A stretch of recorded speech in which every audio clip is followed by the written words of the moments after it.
தந்தை, மகன், தூய ஆவியின் பெயராலே ஆமென். கிறிஸ்துவுக்குள் பிரியமான என் அன்பு சகோதர சகோதரிகளே, இன்றைய தினம் திருச்சபையானது அன்னையினுடைய விண்ணேற்பு பெருவிழாவை பெரும் மகிழ்வுடன் கொண்டாடுகின்றது. இந்த அன்னையினுடைய விண்ணேற்பு பெருவிழாவை கொண்டாடுகின்ற நாம் அன்னையை போன்று தாழ்ச்சி உள்ளவர்களாக, எளிமை உள்ளவர்களாக இருக்கின்றோமா என்பதை இன்றைய நற்செய்தி வழியாக நாம் உங்களோடு பகிர்ந்து கொள்ளவிருக்கின்றேன். லூக்கா நற்செய்தி 1ஆம் அதிகாரம் 39 முதல் 56 வரை உள்ள இறைவாக்கை நாம் வாசிக்கின்ற பொழுது, அந்நாட்களில் மரியா புறப்பட்டு யூதேயா மலைநாட்டில் உள்ள ஓர் ஊருக்கு விரைந்து சென்றார். அவர் சக்கரையாவின் வீட்டை அடைந்து எலிசபெத்தை வாழ்த்தினார். மரியாவின் வாழ்த்தை எலிசபெத்து கேட்டபொழுது அவர் வயிற்றில் குழந்தை மகிழ்ச்சியால் துள்ளிற்று. எலிசபெத்து தூய ஆவியால் முற்றிலும் ஆட்கொள்ளப்பட்டார். அப்போது அவர் உரத்த குரலில், பெண்களுக்குள் நீர் ஆசி பெற்றவர், உம்முடைய வயிற்றில் வளரும் குழந்தையும் நீ ஆசி பெற்றதே என வாழ்த்து கூறுகின்றாள். என் ஆண்டவரின் தாய் என்னிடம் வர நான் யார்? உம் வாழ்த்துரை என் காதில் விழுந்ததும் என் வயிற்றினுள்ளே குழந்தை பேறு வகையால் துள்ளிற்று என்று எலிசபெத்து அன்னை மரியாளை வாழ்த்துகின்றாள். கிறிஸ்துவுக்குள் பிரியமான என் அன்பு சகோதர சகோதரிகளே, இன்றைக்கு நாம் அன்னையினுடைய பெருவிழாவையும் நமது நாட்டின் சுதந்திர தின பெருவிழாவையும் நாம் கொண்டாடுகின்றோம். இப்பொழுது வாசிக்கப்பட்ட இந்த இறை வார்த்தையை நான் உங்களோடு பகிர்ந்து கொள்வதில், அன்னை மரியாள் இறைவனுடைய தாய் என்று வானதூதர்களால் அவர் புகழப்படுகின்றார். அதை ஏற்றுக்கொள்கின்றார். அவர் எப்படி இறைவனுடைய தாயாக அன்னை மரியாள் இந்த உலகத்திலே வானதூதர்களால் புகழப்பட்டாரோ, அதை போன்று ஆண்டவர் அன்னை மரியாளுடைய விண்ணேற்பு பெருவிழாவிலும் வானதூதர்கள் புடைசூழ அன்னை மரியாள் விண்ணிற்கு எடுத்து செல்லப்படுகின்றார். இந்த அன்னையின் வழியாக நாம் கற்றுக்கொள்வது என்ன? தன்னுடைய உறவினரான எலிசபெத்து முதிர்ந்த வயதில் குழந்தை பெற முடியாது என்ற ஒரு நிலையில் அவர் கருவுற்று இருக்கின்றார் என்று அன்னை மரியாவுக்கு செய்தி சொல்லப்படுகின்றது வானதூதர் வழியாக. மலைநாட்டில் உள்ள அந்த ஓர் ஊருக்கு அன்னை மரியாள் நடந்து செல்கின்றாள். 2 நாட்கள் 3 நாட்கள் நடைப்பயணமாக சென்று எலிசபெத்தை வாழ்த்துகின்றாள். எலிசபெத்து அன்னை மரியாளை பார்த்தவுடனே, என் ஆண்டவரின் தாய் என்னிடம் வர நான் யார்? உம்முடைய ஆசீர் கேட்டவுடனே என்னுடைய வயிற்றில் இருக்கின்ற குழந்தை அக்களிப்பால் துள்ளுகின்றது என்று புகழ்த்துரை வாசிக்கின்றார். அன்னை மரியாவை அவள் புகழ்கின்றாள்.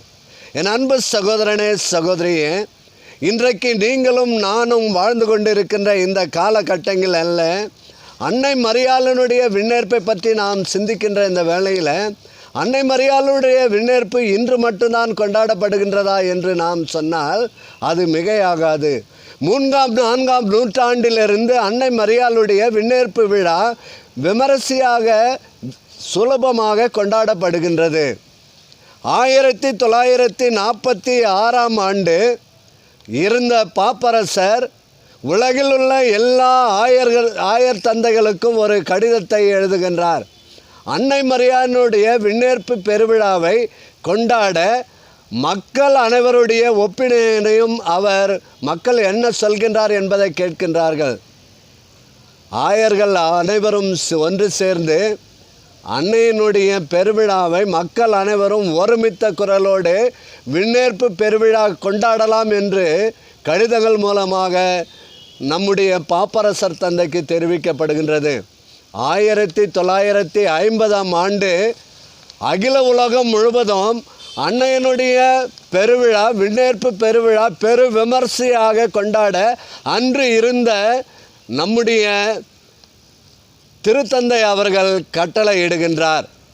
என் அன்பு சகோதர சகோதரிகளே, 4 விஷயங்கள் ஒன்று, எதிர்காலத்தில் கிறிஸ்துவோடு நாம் காணவிருக்கும் ஒன்றிப்பை நமக்கு உணர்த்துவது அன்னை மரியாளின் விண்ணேற்பு. ரெண்டாவதாக, அன்னை மரியா கிடைக்கப்பெற்ற விண்ணேற்பு திரு அவைக்கு சொந்தமான ஒன்றாகும். மூன்றாவதாக, இறைவேண்டலில் பரிந்துரைக்கும் அன்னை மரியா நமக்கு ஒரு முன்மாதிரியாக இருக்கின்றாள். அன்னையின் வழியாக நாம் தொடர்ந்து ஜெபிப்போமானால் நாமும் விண்ணேற்பு பெறுவோம் என்று சொல்லுகின்றார். நான்காவதாக, அன்னை மரியா ஒரு எதிர்நோக்கின் முன்மாதிரியாக நமக்கு இருக்கின்றார். ஐந்தாவதாக, இவ்வுலக வாழ்வின் நிறைவை மறு உலகில் அவரோடு இணைந்திருந்து அன்னை மரியா நமக்கு விடுக்கும் ஓர் அழைப்பு தான் இந்த பெருவிழா. கிறிஸ்துவுக்குள் பிரியமான என் அன்பு சகோதர சகோதரிகளே, தொடர்ந்து நாம் ஜெபிப்போம் அன்னை மரியாளிடத்தில். அன்னை மரியாள் எப்படி தாழ்ச்சியோடு, பொறுமையோடு, சகிப்புத்தன்மையோடு பிறருக்கு உதவ வேண்டும் என்று தன்னுடைய உறவினருக்கு 3 மாத காலங்கள் உதவி செய்து அவர் வீடு திரும்புகின்றார் என்று நற்செய்தி புத்தகத்தில் நாம் வாசிக்கின்றோம். அதை போன்று தேவையில் இருப்பவர்களுக்கு இன்று நாம் உதவுகின்றோமா? அந்த அன்னையினுடைய அன்பும் அரவணைப்பும் நம்மிடம் இருக்கின்றதா என்பதை சிந்திக்க வேண்டும். ஜெபிப்போமா? எங்கள் அன்பு தந்தையே இறைவா, உம்முடைய தாய் அன்னை மரியாள் தாட்சி நிறைந்த உள்ளத்தோடு, கீழ்ப்படிதலோடு தன்னுடைய உறவினரான எலிசபெத்தை சந்தித்து அவருக்கு உதவி செய்கின்றார். அதை போன்று ஆண்டவரே, இந்த உலகத்தில் வாழ்கின்ற இந்த சமுதாயத்தில் எங்களுடைய உறவினர்கள், எங்களுடைய உற்றார் உறவினர்கள், சகோதர சகோதரிகள் இவர்கள் முடியாமல் இருக்கின்ற இந்த வேளையில் ஆண்டவரே, அவர்களுக்கு நாங்கள் உதவி செய்யக்கூடிய அந்த தாழ்ச்சி என்னும் மனப்பான்மையை எங்களுக்கு கொடும். அந்த பொறுமையுள்ள மனப்பான்மையை எங்களுக்கு கொடும். இந்த இறை மனப்பான்மையோடு நாங்கள் தொடர்ந்து ஜெபிக்கின்ற இந்த வேளையில் ஆண்டவரே, உம்முடைய அன்னையினுடைய ஆசீர்வாதம் இந்த உலகம் முழுவதுமாக எங்கு பார்த்தாலும் அன்னையினுடைய ஆசீர்வாதம் நிறைவாக பெற்றுக்கொள்கின்றார்களே, நாங்களும் பெற்றுக்கொள்ளக்கூடிய ஆசிரியை எங்களுக்கு நிறைவாக தாரும் ஆண்டவரே. இதோ இந்த காணொளியை பார்த்து கொண்டிருக்கின்ற ஒவ்வொரு சகோதரன் சகோதரி இடத்திலும் ஆண்டவரே, உம்முடைய இறை பிரசன்னம், அன்னை மரியாளினுடைய வேண்டுதல், ஆசீர்வாதம் நிறைவாக பெற்றுக்கொள்ளக்கூடிய அருளை தந்தருளும்.